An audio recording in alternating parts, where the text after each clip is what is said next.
religion is, if anything, it is the most important part of an individual's life, at least for a religious person, right? I mean, assuming that the person believes in religion.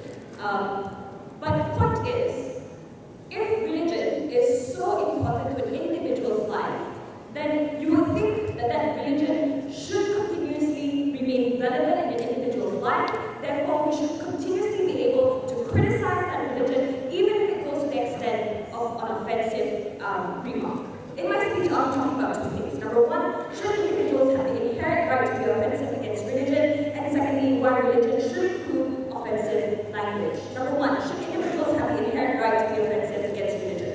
Because when you think about it, the idea of offense, right, is never just exclusive towards an individual who's making a remark against religion. It sometimes even exists within a religion itself. The very fact that religions function on the propagation of certain ideologies that individuals outside of that religion may find offensive, in and of itself already says that the idea of offense exists, right? So what this means is that religions do it through their sanctions, right? Either by means of propagating the idea that homosexuality is a sin, or even if smoking is something that only ignorant people do, or the fact that there exist religions out there who deem our prophet as their God without realizing that that very individual is a human being and not some, magnificent creature, that magnificent being, already says that offense exists elsewhere. So what I'm trying to say is, if offense exists within a religion towards outsiders, an individual should have a right to offend that religion outside coming in, because it shouldn't be a right that's exclusive only to one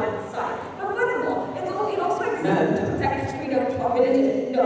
The full extent of freedom of speech is indeed for a full practice of freedom of religion. What do I mean, right? Religions build themselves on being exclusive by saying what certain benefits only they can propagate and why they are the ones that are going to bring you to the true path of heaven in comparison to other religions. That means it won't go to the extent of telling you why other religions are ignorant, why other religions are not propagating what true ideologies are that will bring you to heaven. And those individuals who come from those other religions, say for example, if a Christian individual was saying why Hinduism isn't the true form of religion, a Hindu would definitely feel offended by it no matter how much you try to be politically correct about it. So that already in and of itself tells you how very subjective the idea of offense is, which is why on the very foundation we feel that individuals should be allowed to offend, especially when you cannot pinpoint where it is that offense starts. Second question. Why religion shouldn't include offensive language? Look, first off, I posit to you that the idea of being offensive in and of itself is subjective. But secondly, for the sake of this debate and for my sake of helping my position, even if we can outline the difference between a politically correct criticism with an offensive insult, we'll tell you why there is no value within being offensive by using certain crude languages, because of the certain visceral reaction that you get out of individuals that is more likely to bring them towards a more constructive discussion, just because individuals are more willing to give attention towards things that are deemed as more controversial and more scandalous, right? For example, the idea of freedom of speech and to what extent we can criticize religion has never been a big issue, if it weren't for the sort of atrocities that we saw happening in France.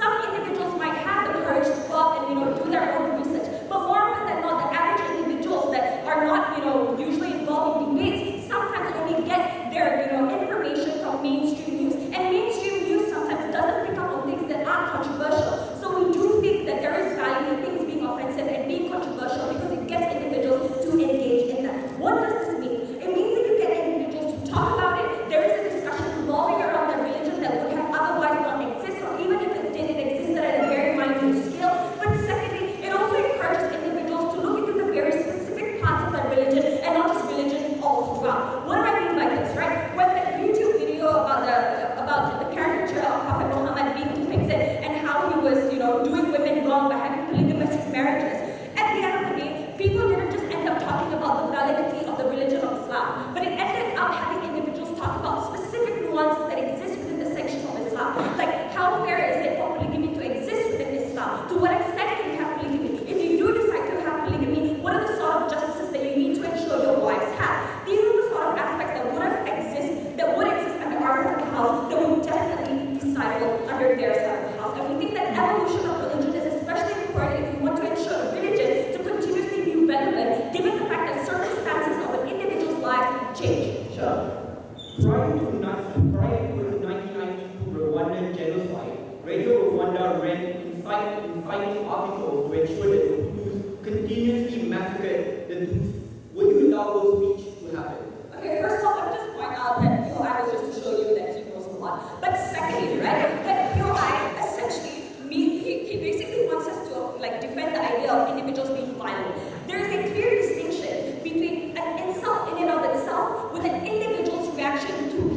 being violent, right? Like the fact that the very French atrocities that happened recently, the fact that very minute individuals reacted that way already shows that it is at least no form of causal link in ensuring that the huge, large population of individuals would have reacted the same way. I'm more than willing to say let's punish those individuals. I don't condone violence, but I am not okay with you silencing individuals and not being allowed to criticize and say what they feel about that religion, especially when you talk about religion and how sensitive individuals can be. By that logic, the evolution of religion would have never happened, and that's not something I'm willing to defend. But moreover, right, what is the benefit out of outlining an individual, or at least being able to being able to have offensive language in the end? What that means is when you don't have a law that says you cannot practice freedom of speech to the fullest extent, it either A, means that you actually get to expose those who are truly bigots because they finally now can say whatever they feel and you don't have that false sense of security because now people actually come out with what they truly think. But secondly, it's individuals who aren't bigots.